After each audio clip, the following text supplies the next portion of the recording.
Hey everyone, what's up? I'm Jack, this is Jill, and we're the Cynical Siblings. Today we're reviewing WandaVision, Season 1, Episode 4, We Interrupt This Program.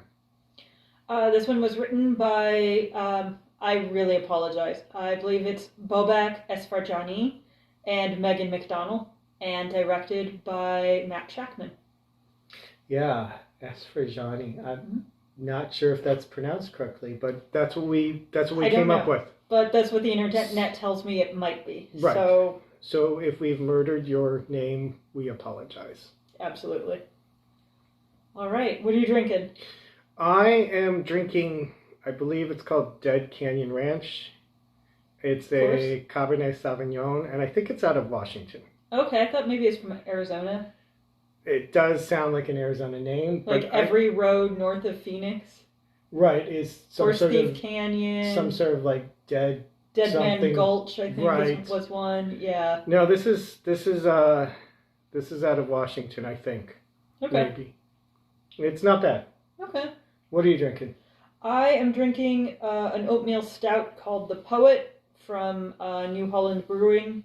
It's a Michigan brewer.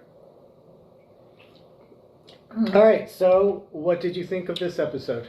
Oh, so much better. I just really appreciated the return to all the stuff that I love in Marvel, and they also did an amazing job with it. So many cool, fun pieces, and yeah, we get as many new questions as we get questions answered, which I'm loving. What did you think? I thought it was terrible. Worst episode ever. No, you didn't. No, I didn't. Actually, I really enjoyed this. This was a really good episode. This had everything I ever wanted in a WandaVision episode. It answered some questions. It created new questions. It brought in characters that I love from previous Marvel. It brings in Dr. Lewis from the first Thor movie. It brings in Agent Wu, who I think is in Ant-Man and Wasp. And we find out who Geraldine actually is. So this is a good episode. Okay, I think that was all spoiler-free for the most part. I mean, you now know a few characters show up. That's right. Kind of the worst spoiler you get. So from here on out, there will be spoilers. If you have not watched the episode and you want to be surprised, then don't watch a review. But if you want to do the other thing, okay. Sure. All right. So what did you really think of this episode? Yeah. No, I think I pretty much summed it up. There was so much in this. I just want to point out you were right about the drone. Oh, yeah. Thank you. Yeah. Yeah. I thought that might have been a real helicopter, but you were like, no, it could be a drone. Yeah. It was a drone. That got transformed into a toy. Right. Yeah. Right. And I love the way that they start talking about this whole thing as this like aesthetic. So what I'm thinking about is when they're looking at the picture of the toy helicopter that's been like retrofitted in the most literal way possible from a couple of episodes ago, and they're like, I guess it fits the aesthetic or whatever, set design or something that they said. So they start actually talking about this in terms of a sitcom. Which I found super surreal and amusing, and like, what the hell else do you do? So yeah. Yeah. Let's break this episode down just a little bit. We start off, and I really like this, we start off right where basically Avengers Endgame ends. Yeah. Where people are coming back. How weird was that opening? And I didn't really think about it until I was watching it, but we never really saw people come back, right? Mm-hmm. Like they do, Hulk does the snap in Endgame, and all of a sudden there's a phone call and you find out that Hawkeye's family's still alive. And that's pretty much how we find out that people are back, but we don't actually see them rematerialize. I think this is the first time we see that and kind of get a sense for the confusion that goes with it. So I really liked it. Did we see them actually come back? I don't remember them coming back in any of the other... Not really. I thought in Far From Home. Is there? Yeah. I don't remember. Well, I thought we got an end scene in something where a couple of... something about Peter Parker's school And I'm thinking about that, like, daily or weekly news broadcast that they would do, and the two young people just, like, showing back up and really confused because two other young people are, like, in their chairs. I can't remember. Oh, maybe, and I can't remember that. Okay, so maybe we did see it. A little bit. A little bit, like right. Yeah. And I'm just not remembering. So I really liked, though, that we got to see that scene at the very beginning. Yeah. We find out that Geraldine is Monica Rambeau, so that's pretty cool. Mm-hmm. Who shows up in the Captain Marvel movie. That's where we first see her. So we get to see her again. She's all grown up. She's a sword agent. And that's really cool. Yeah. No, I love the way that they depicted all of the chaos and that, like, Monica is literally, like, running around people who are in the process of rematerializing. Right. And just what that's causing, just in this hospital, never mind, worldwide. Yeah, people are trying to figure out what's going on. Yeah.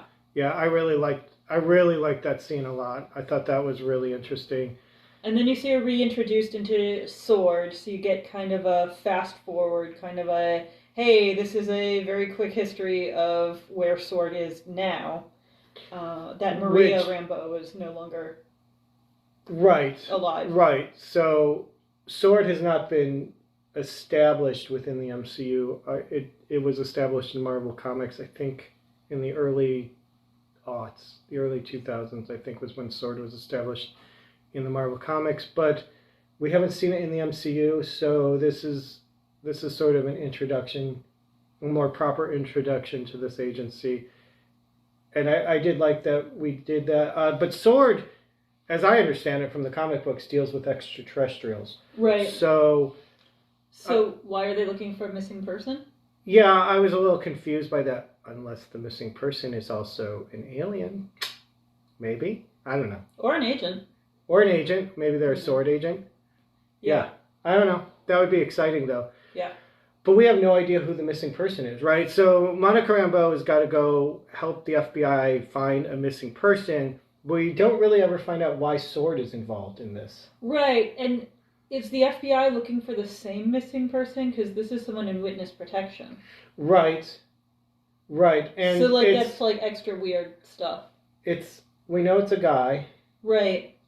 So we know that they're not looking for Wanda, and they can't be looking for Vision because he's dead. Mm-hmm. So who are they looking for? Who in that town are they looking for? My hypothesis is it's Ralph. Right? Mm-hmm. And also, not only have we not ever seen Ralph, but Agnes they don't identify Agnes throughout the episode. That was a good catch. Yeah, I didn't notice that. I don't think they do anyways. Like I didn't see her picture up on the wall. I gotta go back and look a second time, but I don't think they identify who Agnes is. It would be super odd if they identified the Harts and Herb, and I still can't remember Jones and Vision's co-worker's name, that character name. I still can't remember. But they don't identify Agnes, who is a very prominent member in the TV series, as they find out that there's a WandaVision TV series. So so then they show up at the town, and the police officers are saying there is no such thing as Westview. I love how they're like parked right next to the Westview sign saying there is no Westview. That's brilliant. I love that. For. Right. Yeah.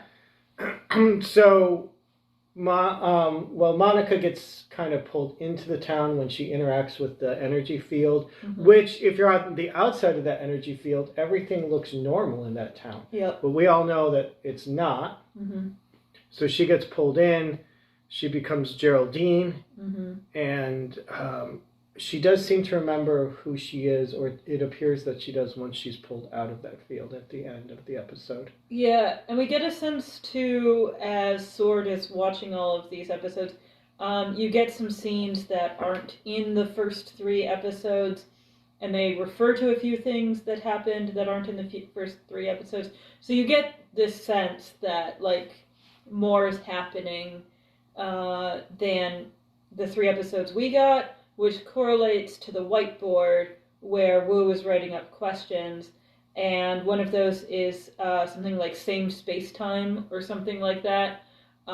Which, yeah, like the space and time thing still doesn't quite make sense. Mm-hmm. Like when they send the agent in, he seems to take a really long time to get there, and then he disappears. It's just a weird. We don't find out what happens to Agent Franklin, right? Which I cannot. Okay, so they send an agent down through the sewage system, and as he's moving through the sewage system, he ends up interacting with the energy field that transforms everything into this sitcom, and because he's kind of in this, I don't know, self-contained sort of suit, he turns into a beekeeper as he moves through this thing, and then he comes up through the sewers, and this then connects us to the second episode where we see a beekeeper with a sword uniform on, or a sword logo on his back, come up out of the sewers.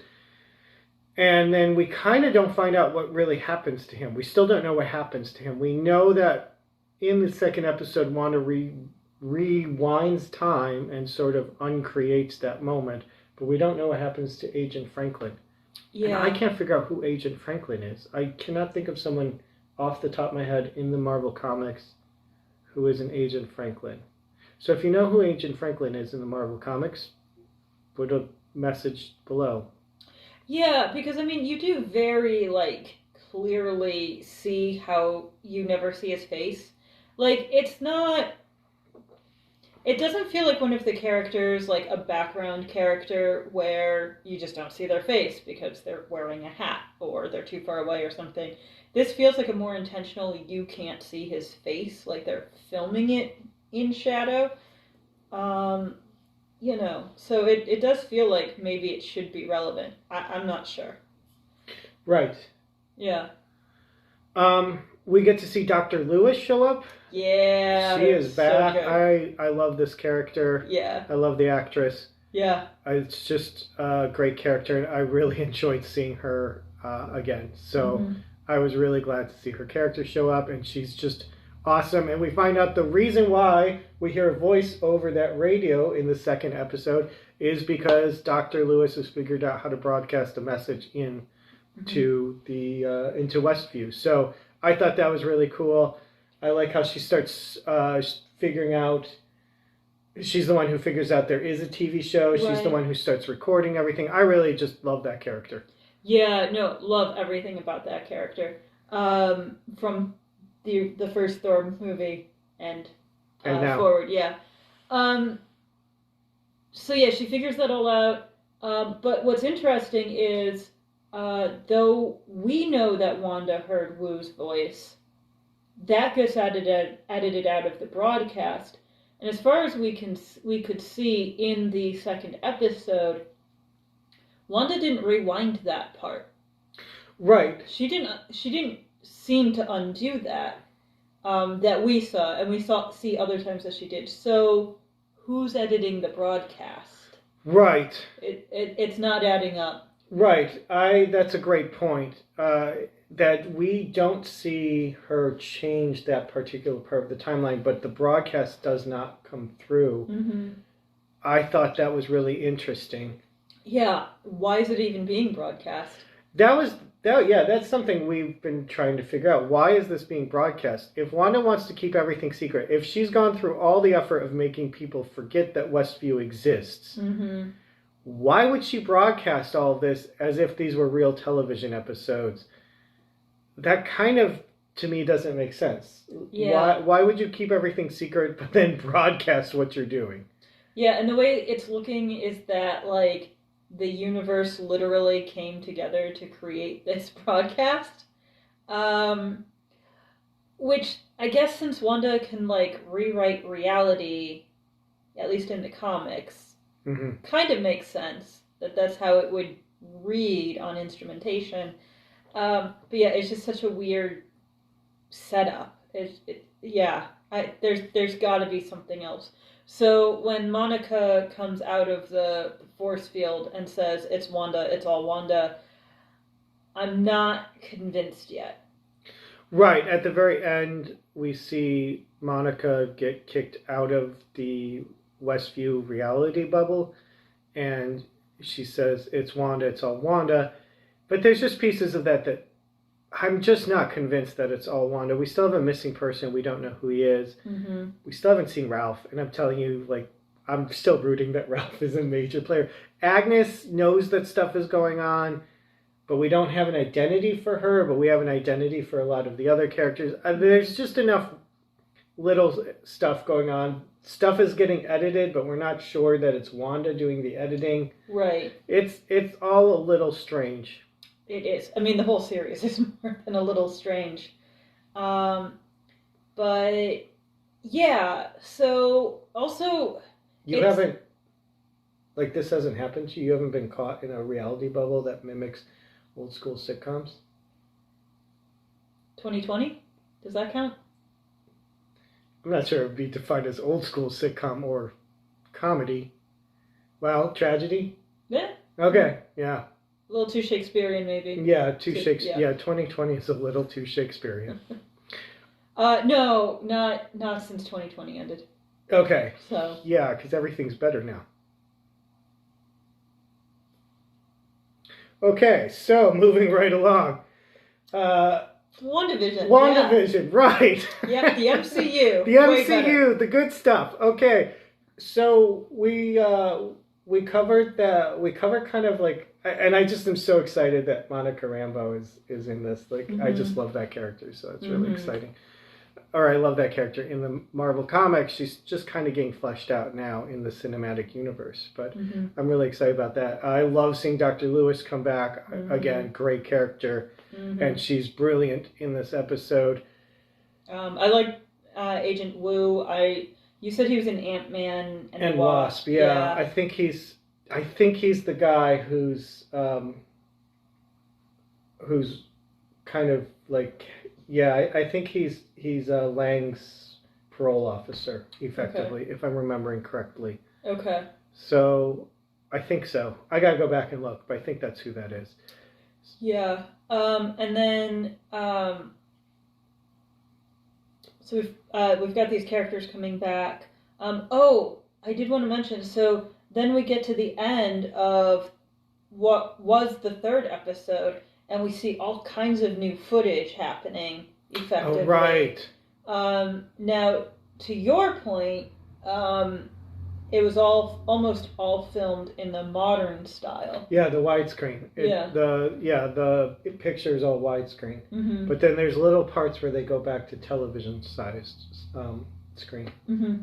Yeah, so they're kind of, again, that thing happens much like with the radio, that you don't actually see it reach Wanda, because it's getting edited.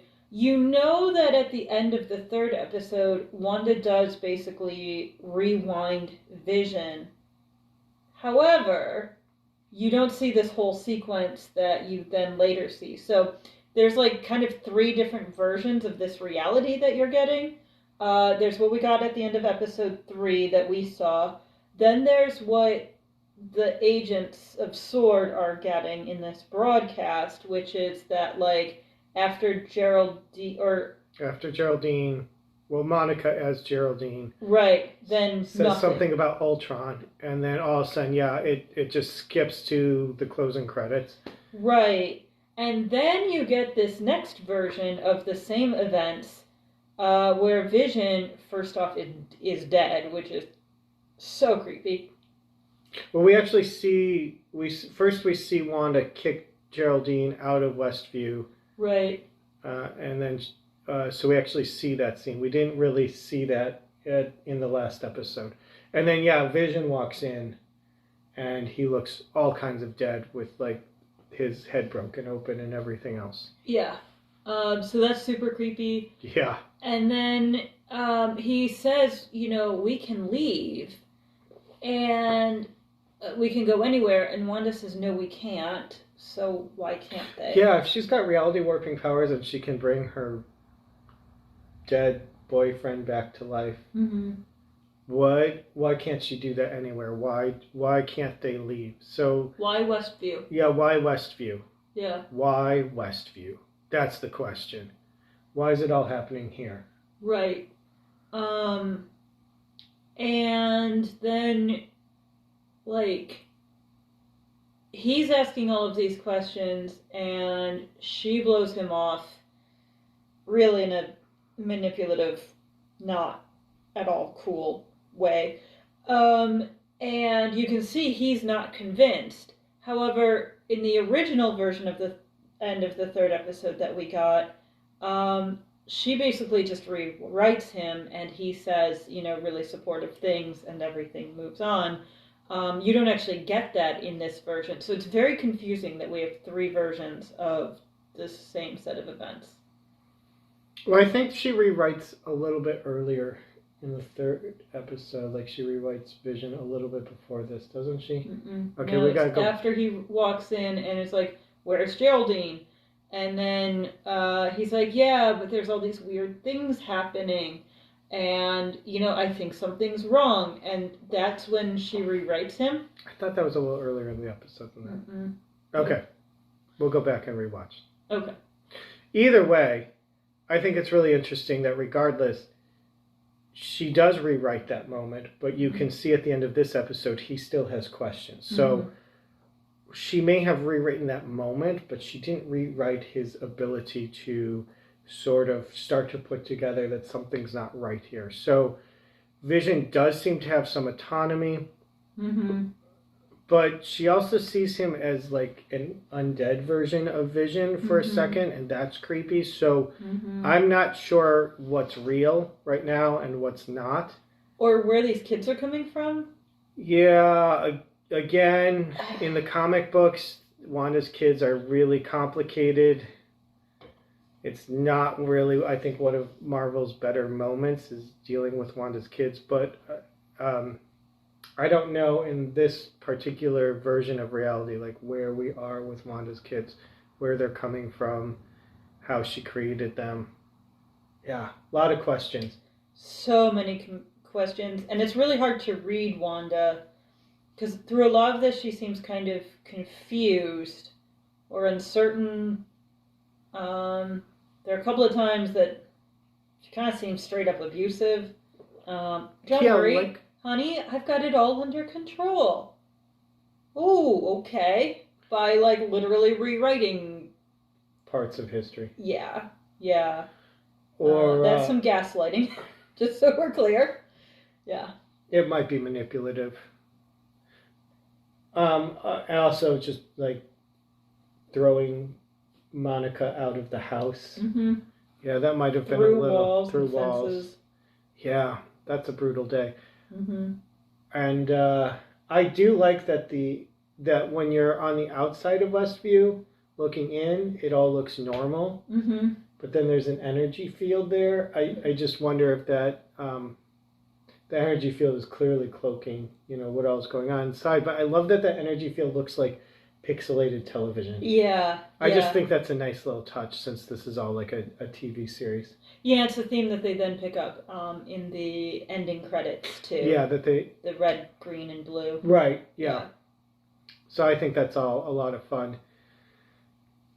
Do we have anything else to say about this episode besides that it's amazing? Yeah, it's so good. I thought maybe there were 1 or 2 little things, but I think we really got the big pieces. Yeah, this is an exciting episode. It answers a lot of questions, but it also asks new questions. Like, is Wanda the one editing this? And why would she be broadcasting something she wants to keep secret? Right. And why is there like a person in there? Why is there a missing person? Not a missing person, but a... missing person. Well, a missing person, but he's part of... He's a... Witness protection. Yeah, that thing. Witness protection. It is never technically stated that Wu and Rambo are looking for the same person. It would be kind of odd. I assume that they are. Unless it's a couple. Oh, and it's... Well, but they've seen Agnes on TV. That is true. And again, we don't have Agnes identified. That is true. Makes you wonder if they're like a couple of Skrulls or something. That's... Yeah, I think that'd be cool. Yeah. They're Skrulls. This is all Skrull technology. Always. Yeah. When in doubt, blame Skrulls. Yeah, when in doubt, Skrulls. Do you think that's what happened to 2020? Skrulls? Yeah. I mean, Right? It's as good a hypothesis as any. I think it would work. So you think the pandemic is all the result of extraterrestrial manipulation? Sure. Okay. We couldn't just have a virus. I mean, we could, and we have, and we will again. But sure. But yeah. Extraterrestrials. I mean, that sounds plausible. Right. I'm not sure if I would feel better or worse about extraterrestrial manipulation.